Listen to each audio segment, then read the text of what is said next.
So as most of you guys who are watching this probably know, we are starting to get a ton of MCU Spider-Man 4 leaks, news, rumors, updates, basically anything that you can think of. And again, the few of you guys who are watching this who are not completely caught up with some of the stuff we have heard, of course, again, we recently found out that Sadie Sink had been cast into the movie. And I thought, you know what, that's pretty cool. Like, that's pretty big news this early on. But as we know and as it stands, there has been 100 new things that have been reported and have come out since that initial report that we're of course going to be talking about in today's video. But again, before we do get into all of that and more, there's still a decent amount of you guys who haven't yet subscribed to the channel. So if you could do me a massive favor and leave a like on this video to let me know you guys enjoy it. Subscribe to the channel for all the latest, gaming content, movie content, Spider-Man content, all of the above. And I guess we'll get straight into it with one of the first things that we are hearing, which is some new casting rumors and casting reports, with it being said that Marvel is reportedly casting 2 new roles for Spider-Man 4, one of them being described as a male in his early 20s, described as a resourceful young man, while the other being said is a male in his 30s to 50s, described as a no-nonsense authority figure who sees the world in black and white, loyal, determined, and willing to cross the line to maintain order. Again, that was being reported by Daniel RPK, one of the biggest reporters in the whole entire thing. And straight away, those 2 characters right there have had a ton of people already say, well, that just sounds like Harry Osborn and Norman Osborn. And I tend to agree that technically, by reading that, does sound a lot like those 2 characters. The only thing is that I don't think Marvel are going to want to reintroduce a new Harry Osborn. I mean, it's just so hard to go past James Franco's Harry Osborn. I mean, he was so incredibly insane in that role that when they tried to redo it in The Amazing Spider-Man 2, it was completely disgusting and terrible compared to James Franco's performance and acting choice in itself. So that didn't work.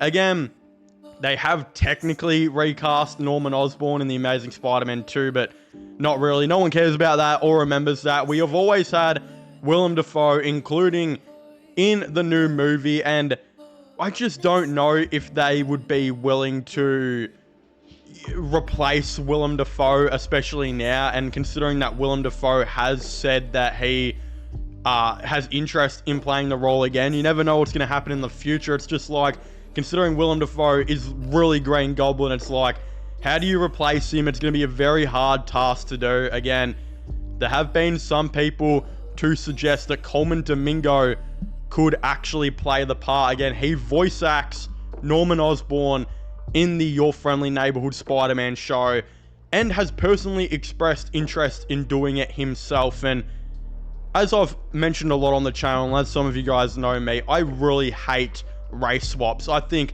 95% of the time they are absolutely stupid, unnecessary, and again, it really doesn't make sense. Again, no matter what race it is, to replace the character that it's most known of with the race and all that, I just think is a little bit silly. Again, there have been some exceptions that I have liked though, like, again, Gordon in the Batman movie, I actually thought was really good. And personally, I actually would really like to see Coleman Domingo play Norman Osborn, just based on the fact that if you really can't replace Willem Dafoe, like, everyone just knows him as Green Goblin. So I think to really differentiate and have a new Green Goblin, having a black actor to actually do it would make a lot of sense. So, especially one who's an Oscar nominee actor who's already technically Norman Osborn. Again, I don't see why you wouldn't think about that at all. Again, I actually don't know if it is Norman and Harry though. I don't believe it is, but there are people saying it could be. Again, I think the black and white and the authoritarian figure, it honestly sounds a lot like Mr. Negative, and I have been so onto this for a long time. As you guys know, Mr. Negative is probably my favorite Spider-Man villain. I love him as a character, Martin Lee. I think he is so goddamn good. And I think having him as a villain of the next Spider-Man movies, especially with his connection to Aunt May, you know, presumably being her boss because she worked at Feast in the third movie, and that's his company, would make a lot of sense to tie into Peter's story and, again, give a really good emotional twist to it. So I would love to see him as a villain in this movie. Again, he doesn't have to be the main villain because, as we know, it is being reported by a couple of different sources out there that the main villain of this film is going to be a female. Yeah, and it is being said that Marvel Studios is reportedly looking for a 30 to 50-year-old actress to play a villain in Spider-Man 4. Again, there have been a ton of different suggestions on who the villain should be, but realistically, if you're having a 30 to 50-year-old woman, there is only one woman I think it could be, and that, in my opinion, is Silver Sable, who I think would make a really awesome villain for this movie, especially considering, as we know, vigilantism is supposed to be becoming illegal in the Daredevil show under Kingpin being the new mayor. You really could have him now hire, of course, Silver Sable to be kind of like this massive police force, her, of course, Sable team, to monitor Spider-Man and maybe even create the rivalry that we've seen Silver Sable and Spider-Man have, of course, in the game. I think that would be a really interesting dynamic. And what's kind of cool about this is, to me, is if you have Silver Sable as like kind of the main villain, and you have Mr. Negative as like the side villain who maybe eventually becomes the main villain in the next movie, this is sounding a lot like it's taking inspiration from the Marvel Spider-Man game, which had Martin Lee and Silver Sable very much factor heavily in those stories. So I would be in love with this. Again, Marvel Spider-Man is like my all-time nearly favorite game other than Fallout 4, as you guys know, and even its sequel I absolutely love, and The Last of Us Part 2 and 1. But yeah, Marvel Spider-Man is so insanely elite of a game, and I think if they're taking inspiration from that, using Sable, who is a really, really great female character. She's not this massive girl boss character that everyone's going to call woke, like we've seen people, you know, have problems with Rey, people have problems with Snow White now, all these type of things. You're probably not going to see that out of Silver Sable again.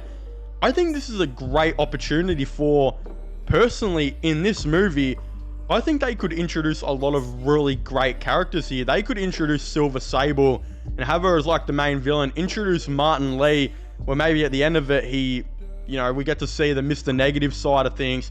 Maybe introduce Black Cat as the new love interest. Again, get a completely new cast going on here.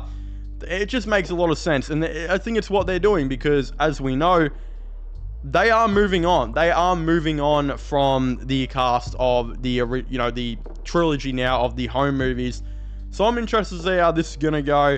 Again, another report here saying that Marvel is already mapping out plans for Spider-Man 5 and 6, with it being said that according to insider MTTSH, Marvel has already mapped out its plans for Spider-Man 5 and 6, with it being said that Sadie Sink was recently cast in Spider-Man 4 as Peter Parker's new love interest. So this report is actually saying that she is going to be the new love interest.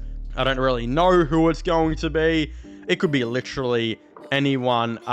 There's of course Gwen, there's of course I think, you know, MJ, Black Cat maybe. I would think she'd be a terrible casting for Black Cat, but people have suggested. Again, one I've actually seen suggested, which would be kind of cool because we've never seen her before in live action and whatnot, is Carly Cooper. Of course, a girlfriend and love interest of Spider-Man's before. So, I don't know, she doesn't really look too much like Carly Cooper, but we know Marvel and I guess more so Sony love to cast their redheads and dye their hair, so it could easily be done with Sadie Sink, I think. And then again, it also is being said that her character in Spider-Man 4 is said to be a sharp and free-spirited woman, strong-willed, intelligent, and not easily intimidated. She is said to have a mysterious past, and that's being reported by Daniel RPK. So, I don't know where they're going with this. I mean, I still think Black Cat would be the most perfect, you know, character to have in this film, especially as a love interest, but they could really be pushing that for the 5th or 6th movie at this rate, which wouldn't even surprise me at all. So there is a lot going on with all these leaks, all these, rumors, reports, and news. Again, I'd very much like to hear all of your thoughts and opinions on this all in the comment section down below.